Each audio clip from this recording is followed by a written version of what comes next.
Why do you think trying to make someone jealous feels so compelling, yet leaves you feeling empty afterward? But here's the thing. Most guys get this completely backwards. They think it's about showing off or playing games. I'm going to show you the real psychology behind what actually makes her notice what she's missing. And by the end of this, you'll understand why everything you've been told about making women jealous is not just wrong. It's actively pushing them away. You've been there, scrolling through your phone, crafting the perfect post, hoping she'll see it and feel that sharp pang of regret. Maybe you're flirting with someone else in front of her, or suddenly becoming unavailable when she reaches out. But here's what's really happening that nobody talks about. You're giving away all your power while pretending to take it back. Think about it. When you're focused on making her jealous, who's really controlling your actions? It's not you, it's her. Every move you make is a reaction to her. Every decision filtered through the question of whether it will get her attention. But there's something even more dangerous happening here, and I'll explain exactly what it is in a moment. The truth is, trying to make someone jealous is the emotional equivalent of screaming into a void and hoping for an echo.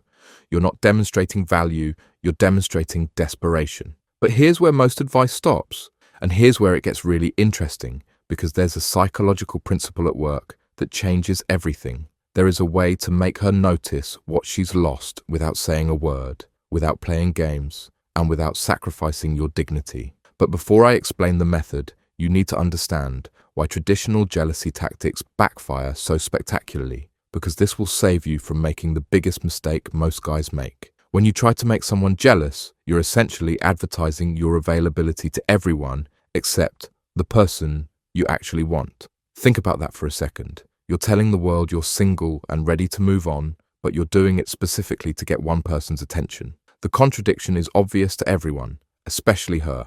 But here's the method that actually works, and it's based on a psychological principle called the scarcity effect.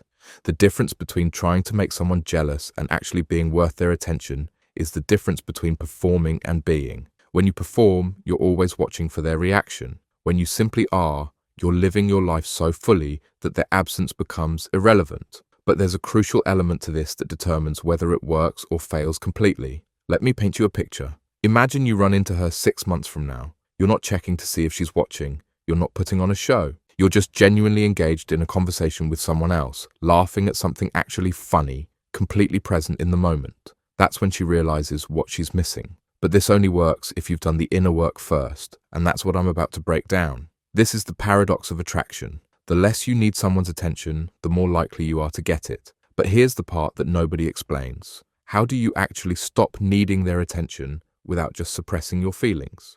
Because suppression doesn't work, and she'll see right through it. First, you have to understand that your worth isn't determined by her opinion of you. Right now, you're probably measuring your value by how she responds to you. If she texts back quickly, you feel good. If she doesn't, you feel worthless. You've handed over the remote control to your self-esteem, and she doesn't even know she's holding it. But taking that power back requires a specific strategy that most people get wrong. The strategy is called value building, and it's not what you think. It's not about becoming successful or rich or more attractive. Those things can help, but they're not the core. Value building is about becoming someone who doesn't need external validation to feel complete. But here's the catch. You can't fake this. She'll sense the difference immediately between genuine confidence and performed confidence. Second, you need to fill your life with things that genuinely matter to you. Not things you think will impress her, but things that actually light you up inside. Maybe it's learning a new skill. Maybe it's reconnecting with old friends. Maybe it's finally starting that project you've been putting off. The key is authenticity. When you're genuinely passionate about something, that energy is magnetic. But there's a specific way to do this that creates the maximum psychological impact. Here's what happens when you actually commit to this process. You become mysteriously attractive, not because you're playing hard to get, but because you're genuinely hard to get. Your time becomes valuable because you're investing it in meaningful things. Your attention becomes precious because you're not giving it away to anyone who doesn't deserve it. But this creates a specific psychological response in her brain that I need to explain. When someone sees you thriving without them, it triggers what psychologists call reactance theory. Essentially, when people feel like they're losing access to something, they suddenly want it more. But this only works if the loss feels real, not manufactured. If she senses you're putting on a show, the effect reverses completely. Third, and this is crucial, stop monitoring her reactions. Every time you post something, Every time you're out in public, every time you make a decision, you're probably wondering what she'll think. This behavior pattern is actually sending her a message that you're still emotionally dependent on her approval. She can feel this energy, and it's deeply unattractive. Here's the beautiful irony. When you stop trying to make her jealous, you might actually make her curious. When you stop performing for her attention, she might start wondering why you're not performing anymore. When you stop being available at her convenience, she might start appreciating the times when you were. But here's the most important part, and this is what determines your long-term happiness. By the time this happens, you might not even care anymore. You'll be so busy building a life you actually love that her opinion becomes just one voice in a crowd, not the only voice that matters. This is the ultimate goal, not getting her back, but becoming someone who doesn't need her back to be happy. This doesn't mean you become cold or cruel. It means you become selective. You treat people well, but you don't sacrifice your dignity for their approval. You're kind, but you're not desperate. You're open to love, but you're not dependent on it. There's a specific way to practice this that builds genuine confidence over time. The most attractive thing about a person isn't their looks or their success or their charm.